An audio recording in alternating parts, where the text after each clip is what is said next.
pababayaan ng Diyos. Lagi siyang naririyan upang ikaw ay kanyang samahan. Amen ba? Sabi nga ng aklat ng Jan, Jan ka lang. Aklat ng Juan, masakit ang katotohanan, subalit ang katotohanan ang magpapalaya sa atin. Tama po? Masakit ang katotohanan. Lalo pag sinasabi sa iyo, mali yung ginagawa mo. May mga tao na ayaw masabihan Tama ba? Pag sinabihan mo, galit sa iyo. Mga tao ganoon na gusto niya, huwag mo siya sitahin kung anong ginagawa niya sa buhay. Ang feeling ba, walang pakialaman. Walang pasagan ng trip. Parang ganun ba? Walang pasagan ng trip. Ako ito Akin to Sa pamilya, may pamilya ba kayo? Amen. Mayroon ba kayong anak nagsabi, walang pasagan ng trip. Kung nanay ka, kung tatay ka, anak ako. Walang pakialaman. Mayroon bang gano'n sa pamilya? Wala. O ano yung maayos sa pamilya? Kapag yung nanay, yung kaya tatay, nakikita yung mali ang ginagawa ng kanyang anak, sinasabihan niya. O pag sinabihan mo yung anak pa nagsabi, wala pakialaman, buhay ko ito. Kung tatay ka, buhay mo yan, magpakatatay ka, basta ako magpakanak ako. O wala ganun, di ba? Minsan sa buhay ng tao, ganun na nangyayari. Kaya nga tayo tinawag ng Panginoon sa ministry ito, sa gawain na ito, para tayo ay magpaalalahanan. Tama ba? Kaya lang siyempre, kung kailan ka nagiging maayos at matuwid at nagiging tama, sabi nga natin kanina, doon ka naman inaabot ng unos. Doon ka naman binabagyo. Pero huwag kayong matatakot, huwag kayong mag-alala, kasi sabi ni Jesus, huwag kayong matatakot. Walang tumatayo sa katotohanan na hindi pinagpapala ni Yahweh El Shaddai. Ano ang gusto nyo? Masaktan mo yung kapwa mo para maituwid lang, maitama?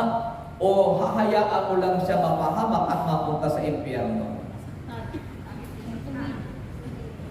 Nandiyan ba kayo? Amen. Sabi natin kanina, masakit pakinggan ang katotohanan. Pero ang katotohanan ang magpapalaya sa iyo. Tama ba? Kaya pag may sinabi ka sa iyong kapwa, masasaktan siya. Kapag mayroong maling ginagawa, di ba? Masasaktan siya. Posibleng magalit siya sa iyo. Pero huwag mong pansinin yung galit niya sa iyo. Ang mahalaga yung kaluluwa niya maligtas. Kasi takot tayo bakit tayo takot? Kasi baka magtampo ito, baka magdamdam ito.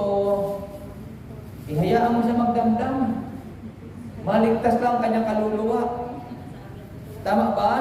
Kasi kung walang mag-review, walang magpapaalaala, walang may tatamang buhay. Kaya nga salita ng Diyos, magkabilay talin. Sabi doon, ito'y parang balaraw. Magkabilay talin. Tumatagos maging sa kasukasuan ng utak ng buto. Kaya hindi natin piling sabihin, Brother Rod, dahan-dahan. Tumatagos hanggang likod ko. Hindi naman natin piling sabihin, Sister, tama yung ginagawa mo, may asawa ka ng tama yan, sister. Di ba? Hindi maganda, no? Pero ang salita ng Panginoon, masakit pakinggan. Pero pag ito'y iyong isinabuhay, maniwala ka, biyaya ang darating sa iyong buhay. Tama po? Kaya minsan, itong aral mula sa unos, sa dagat ng Galilea, kasi binagyo yung mga alagad minsan ay bunga ito ng pagiging maayos ng mga alagad. Matuwid sila maayos sila pero binagyo sila. Kaya huwag din tayo magtataka na kahit tayo ay matino, matuwid, maayos sa tao, at mabuting Kristiyano, huwag ka magtataka kung mayroon pa rin dumarating sa iyo na unos at bagyo.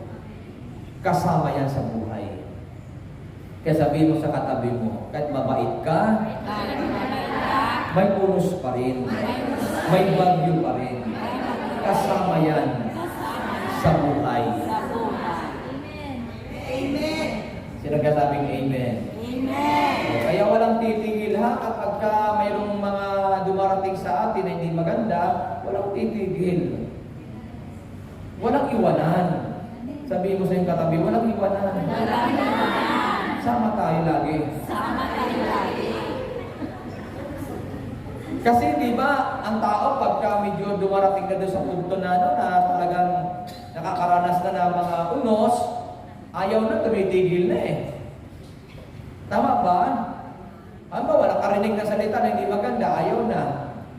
Unos nga yun eh. Bagyo nga yun eh. Tama po? Halimbawa, dumalo ka sa gawain ng Panginoon.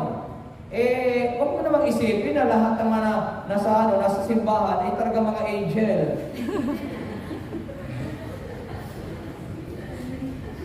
Iba-ibang pangalan yan. Ilan lang ang angel yan. Pangalan yun ha, pangalan. Meron nga ako narinig eh. Nadadalo na ng gawain ng Panginoon, hindi na bumalik. Ang sabi, akala ko mga angel.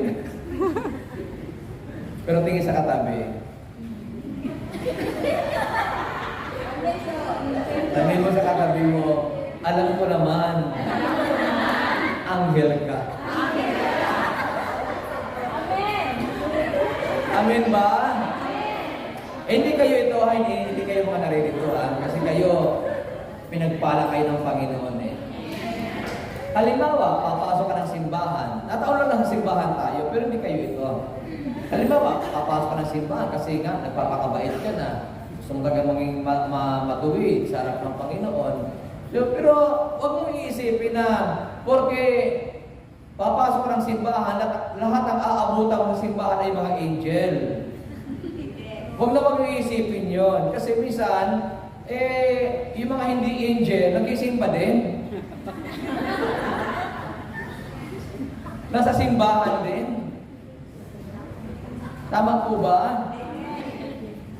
Kaya huwag kayong panghihinaan ng loob. Pag mayroon kayo nakikita na hindi maganda, ay hindi yung dahilan para ikaw ay tumigil. Para ikaw ay lumayo kay Lord. Dapat nga pag nakakita ka ng mga bagay na hindi maganda, lalo kang kumapit kay Yahweh El Shaddai. Tama po? Ay sabihin mo sa katabi mo, kapit lang kay Lord. Kapit lang kay Lord. O sino ang kakapit kay Lord? O kahit may bagyo, ha? Kahit may unos, kapit lang kay Lord, ha? Huwag na huwag kayong titigil. Kasi pag tumigil kayo, kayo ang lugi. Tama ba? Mayroon ka nakitang hindi maganda, tapos umayaw ka, ayaw mo na. Ikaw ang lugi. Bakit? Sa piling ng Diyos, makakaranas ka ng kagaanan sa buhay. Magkakaroon ka ng peace of mind. Pero pag lumayo ka sa Panginoon, maniwala ka, naglalakad ka, nagmumurmurin ka pa. Kala ko maganda, kala ko maganda, yung parang hindi.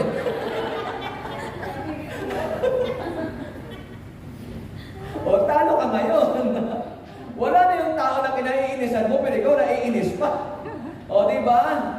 Tapos pag tulog mo, di mo makalimutan. Akala ko maganda, yung pala hindi. O, luging-luging ka ngayon. Kaya pag may unos, pag may bagyo, lalo kang kumapit sa kamay ni Yahweh El Shaddai. So, isang halimbawa sa Bible, si Job.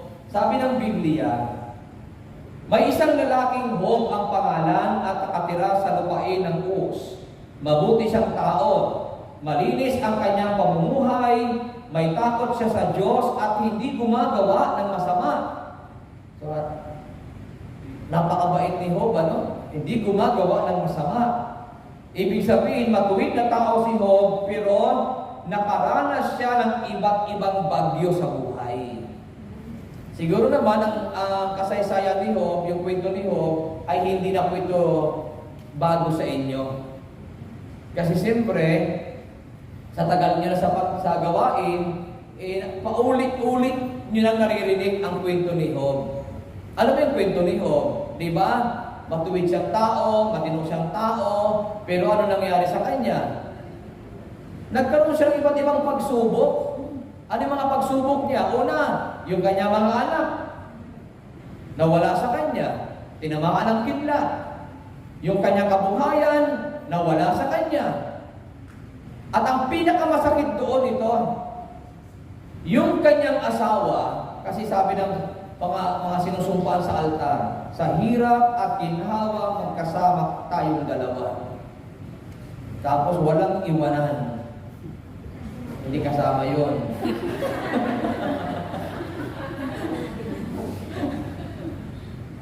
Sana nga mayroong ganun, karugtong, papadugtong nga kay Father yon. Sa hirap at ginhawa, magkasama kayong dalawa, walang iwanan.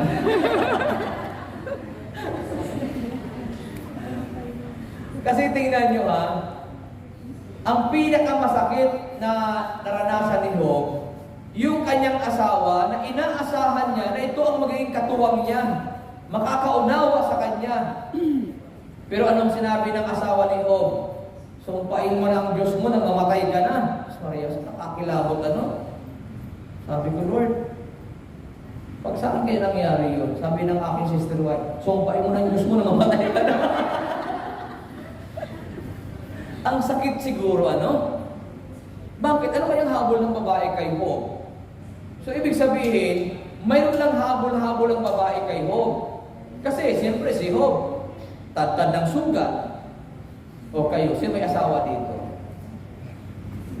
Tapos nang mataas ang kamay, makita kayo sa camera na may mga asawa na kayo.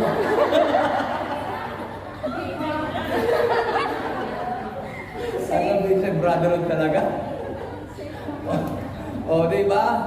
O kayo, halimbawa, nagkasakit ang asawa ninyo, may mga tagtad ang suga. Siyempre, pagkasugat-sugat ang kanila, ang balat niyan, hindi nagiging maganda ang amoy, di ba?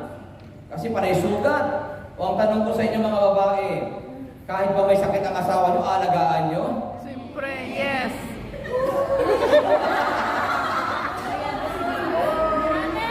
Amen. Siyempre, iba't ibang reaksyon nyo ngayon. Siyempre, yung iba. Bakit? Alipin niya ba ako? O yung iba naman, no comment.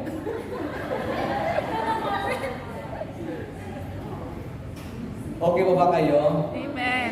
Kaya grabe yung naranasan ni Job. Ibig sabihin, matuwid siyang tao, matino siyang tao, pero nakaranas pa rin siya ng bagyo sa buhay. Anong pinakikita doon, kapatid? Hindi porke matino kang tao, matuwid kang tao, ay okay na lahat. Hindi ganun ang buhay.